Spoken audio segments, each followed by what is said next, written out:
Je vous salue dans le nom de notre Seigneur Jésus-Christ. Je suis le pasteur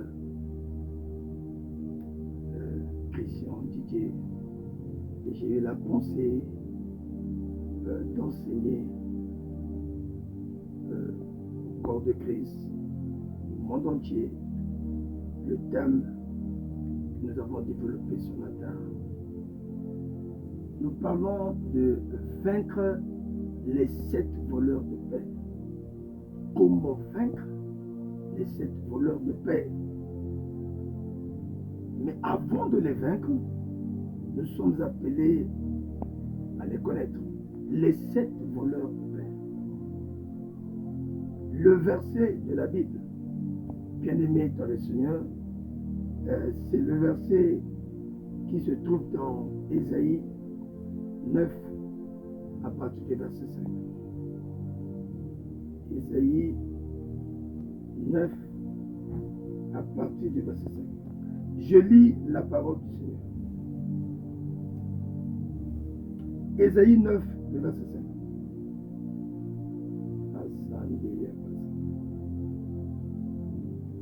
Ésaïe 9, verset 5. Car un enfant nous est né, un fils nous est donné, et la domination reposera sur son épaule. On l'appellera admirable, conseiller, Dieu puissant, Père éternel, prince de paix. Écoutez bien, prince de paix. Merci. Père, au nom de Jésus-Christ, je sais une chose, que ta parole est ointe. Moi mes lèvres maintenant, pour que pendant que je suis en train de prêcher au monde entier, que ta parole touche des destinées, touche des vies, et que ta parole transforme les destinées pour booster ces destinées dans la dimension, mon Seigneur, mon Dieu, mon roi, de la cause, dans la dimension de ta volonté. Qu'il en soit ainsi, au nom de Jésus-Christ. Amen. Alors, écoutez la parole de l'Éternel. Car un enfant nous est né. Bien-aimé dans le Seigneur. Un fils nous est donné. Et la domination reposera sur son épaule. On l'appellera admirable, conseiller, Dieu puissant, Père éternel et prince de paix. Prince de la paix. Dieu ne peut rien faire sans la présence de la paix. Rien. Rien. Il y a, pour poser des bases, 4 choses que nous sommes appelés à comprendre de manière introductive. 4 choses. La première des choses, les Écritures déclarent, bien-aimés, car un enfant nous est né. D'abord, le prophète Ésaïe, un prophète majeur, le prophète Ésaïe est l'un des prophètes que l'on présente comme étant un prophète messianique, un prophète christologique. Et le livre d'Ésaïe, c'est un livre qui est considéré comme le 5e évangile. Pourquoi le 5e? Il y a 4 évangiles bien aimés dans le Seigneur. Lesquels? L'évangile selon Matthieu, Marc, Luc, Jean. Mais un des livres de l'Ancien Testament, le livre d'Ésaïe, est considéré comme le 5e évangile. Pour quelle raison? Parce que Ésaïe, en son temps, est en train de présenter Jésus-Christ. parle de la vie de Christ. Il parle de la venue de Christ. Car un enfant nous est né. Il parle, bien aimé, de l'histoire de Christ. De tout ce que Jésus-Christ fera alors qu'il apparaîtra. Il parle. Comment Ésaïe, en son temps, peut parler de Jésus-Christ comme ça alors qu'il n'est pas encore né? Un prophète messianique. Et donc, le livre d'Ésaïe, c'est, bien-aimé dans le Seigneur, est considéré comme le 5e évangile pour cette raison. Alors, il y a ici 4 choses que nous sommes appelés à connaître.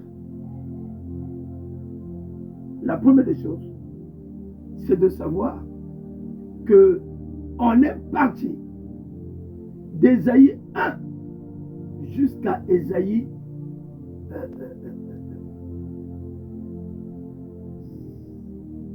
Ésaïe 1, 2, 3, 4, 5.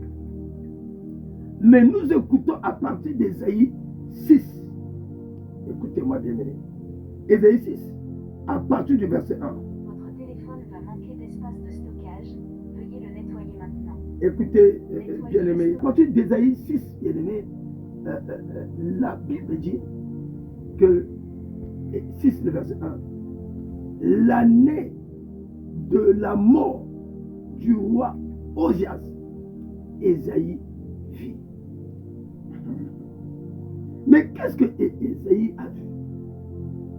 D'où vient-il que, bien aimé, Ésaïe 1, 2, 3, 4, 5, chapitre, Ésaïe ne voyait rien, mais il vit à partir du chapitre 6. C'est alors que Osias, le roi Osias est tombé et il est mort. C'est comme ça que Ésaïe vit, bien aimé, l'Éternel assis sur son trône. Il a vu cette gloire-là. Et la Bible dit, les pans de sa robe tombaient jusque dans le temple. Ésaïe l'a vu. Comme pour dire, il y a des choses, bien aimées, qui sont appelées à tomber pour que toi tu vives des percées. Il y a des rois qui sont appelés à tomber et à mourir pour que toi tu puisses expérimenter des percées. Comme pour dire, il y a certaines séparations, bien aimées, qui introduisent une apparition glorieuse dans ta vie. Je lève ma main vers les cieux et je décrète qu'avant que cette année ne termine, il y a des choses, bien aimées, qui sont appelées à tomber dans ta vie, à tomber dans ta famille, à tomber et à mourir, afin que toi, tu expérimentes des percées glorieuses. Les Écritures déclarent que la terre était informe et vide. Il y avait comme un chaos, il y avait comme un tohubohu. Puis, l'Éternel, lorsqu'il constate cela, il a séparé. Il a séparé les ténèbres d'avec la lumière. Mais écoutez, l'Éternel, le Dieu des armées, n'a pas apprécié les ténèbres. Il a apprécié la lumière. Après avoir séparé, il a ordonné que la lumière soit. Et il a apprécié. Il vit que c'était bon. Je prie, bien-aimé, pendant que je suis en train de prêcher, avant la fin de cette année, il y a des choses, les choses bien-aimées, qui longtemps se sont collées à ta vie. Les choses bien-aimées, qui longtemps ont gaspillé ta destinée, au point où tu ne pouvais pas vivre des percées spectaculaires. Pendant que je lève ma main vers le ciel, je décrète, je déclare que ces choses tombent maintenant, au nom de Jésus, afin que toi, avant la fin de cette année, que tu puisses expérimenter des grandes choses, au nom puissant précieux de Jésus-Christ. La séparation est très, très importante. la séparation est très importante. Il y a des séparations qui sont salutaires. Et très importantes. Mais écoutez, je suis en train de poser simplement débat, je ne vais pas aller trop loin là-bas. La Bible dit car un enfant nous est né. Merci Seigneur. L'enfant est le produit d'une naissance. Mais le fils est le produit d'un don. C'est une chose que nous sommes appelés. L'enfant, c'est le produit d'une naissance. Mais le fils, c'est le produit d'un don. L'un des versets de la Bible dit ceci. Jean 3, verset 16.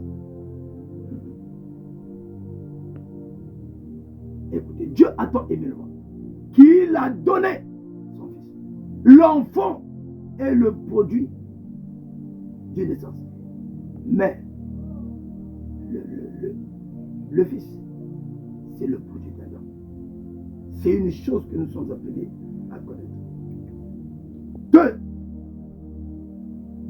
Est-ce que vous savez que la création tout entière attend avec un ardent désir la révélation des fils et non des enfants? Le problème de l'église d'aujourd'hui, il y a tellement trop des enfants de Dieu, enfants de Dieu. Il n'y a pas de fils. Des fils. Et la création ne fait qu'attendre la manifestation des fils. Mais comme les fils, comme beaucoup ne parviennent pas au stade de fils, c'est comme ça que, bien aimé, la création meurt. C'est comme ça que, bien aimé, les gens ne sont pas évangélisés. C'est comme ça que, bien aimé, il y a encore des partis, bien aimé, dans notre nation. Quand tu arrives là, est-ce que vous connaissez Jésus-Christ? Mais Jésus-Christ, ils ne connaissent pas. Parce que les fils ne vont pas. Les fils ne se manifestent pas. Et Dieu cherche des fils dans ces derniers temps qu'il peut envoyer. Comme, bien aimé, les Écritures sont en train de déclarer, qui enverrai-je? Qui enverrai-je? Ce ne sont pas les enfants. C'est le fils qui a été à sa droite qui dit, Père, envoie-moi. Je prie que, bien aimé, que tu atteignes le stade des fils. Les fils que l'Éternel peut faire confiance et envoyer dans ces derniers temps, les temps de la fin. Bien-aimés dans le Seigneur, ce que nous sommes appelés à savoir, c'est quoi? C'est que le fils, les enfants n'héritent pas. Ce sont les fils qui héritent. Les enfants n'héritent pas. Ce sont les fils qui héritent. Les enfants, l'enfant est le produit d'une rencontre. Mais le fils, c'est le produit d'une formation. C'est quand tu vois quelqu'un qui, dans son ouvrage, bien aimé, fait bien les choses, c'est qu'il est assis au pied des grands. Ce n'est pas un enfant, c'est un fils. Oh, que l'Éternel, Dieu des armées, te donne d'atteindre la statue des fils, afin qu'au nom de Jésus, que tu te distingues dans ta famille, que tu te distingues dans ta nation, que tu te distingues, bien-aimé dans le Seigneur, au-delà des frontières. Je prie que cela soit ton partage au nom de Jésus. Si tu as dit Amen, cela arrive dans ta vie. Au nom puissant précieux de Jésus.